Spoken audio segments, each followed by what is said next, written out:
because we as Kenyans kwa tunakuanga tu werevu kabla ya uchaguzi. Tukishamaliza tu uchaguzi leo, kesho yake tunaanza kulalamika. Na ukiangalia vizuri wale watu ambao wanalalamika, especially we the young people, we always dislike ama huwa tutaki to take part in that process. We have, up to my age, nimepitia na nimekuwa nikiobserve how young people vote. Young people always distance themselves from voting. Last year tuliona Gen Z wakajitokeza. The big question yenye nabaki ni watajitokeza 2027 kuvote. If they don't kuja kuokolea hii anajiokolea yeye mwenyewe, vile Ruto pia anataka kujiokoa mwenyewe. So hao watu wako kwa biashara zao. In fact leo mimi nilikuwa nataka tu kuongelelea kidogo maneno ya ambayo inaendelea Siaya County. Siaya County, huyu youth leader ambaye anaitwa Oburu Odinga, the only orphan in Kenya. The only orphan in Kenya. Hata Raila si orphan, yeye ndio orphan peke yake. Wakiwa na waziri ambaye anaitwa Wandai. Opiyo Wandai. Hao watu wawili hawana shame. Vile ni wazee. Eti wanajaribu kutafuta vile senior Orengo aimpichiwe.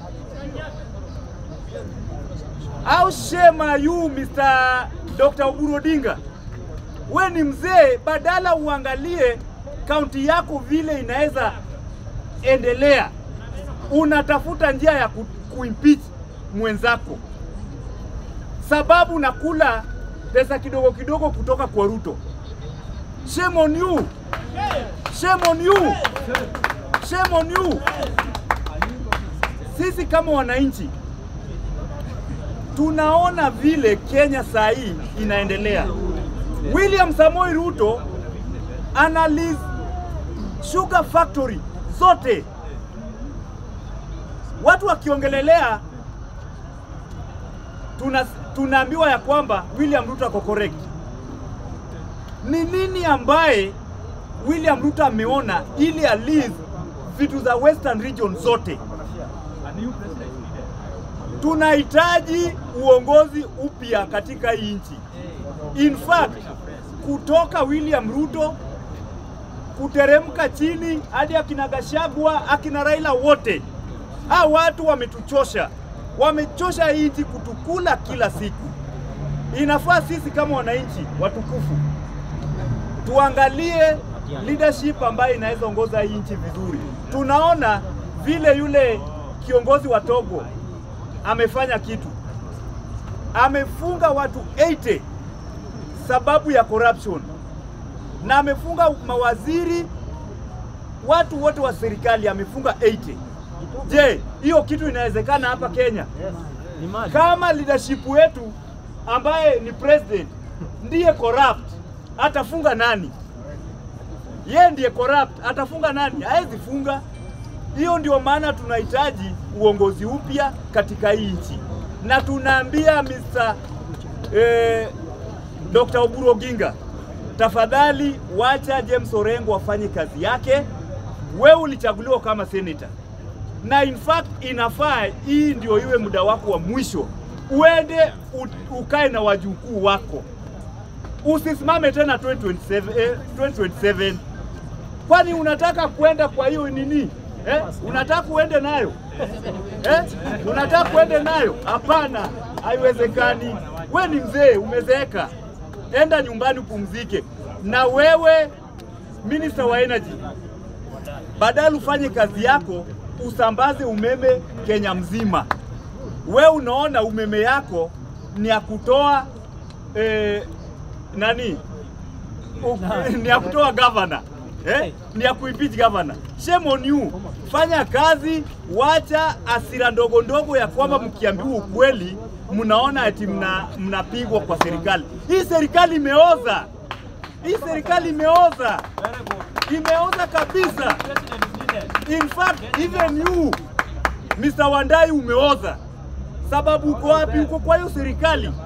Mtu yoyote ambaye ako kwa hii serikali ya William Ruto wameoza wote. Bwana Spika, namalizia nikisema hivi. Tunashukuru wabunge wa Kisumu County wameona vile gavana wao Profesa Nyang'nyong'o anapigania rasilimali zao.